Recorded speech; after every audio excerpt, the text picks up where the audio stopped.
Swing in Seattle solo jazz. Let's do the Charleston. This is the little routine we put together to Lionel Hampton's Flying Home. We took a look here at our basic, which was basic, and then we could put the emphasis on the up, up, and the down. Down. Up, down. We put some twisting into the mix. Twist, twist, twist, twist.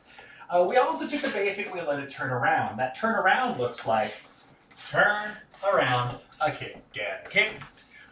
We did something that feels a little bit like hand-to-hand Charleston, if you will. Kicking across, going kick, get a triple, kick, get a triple.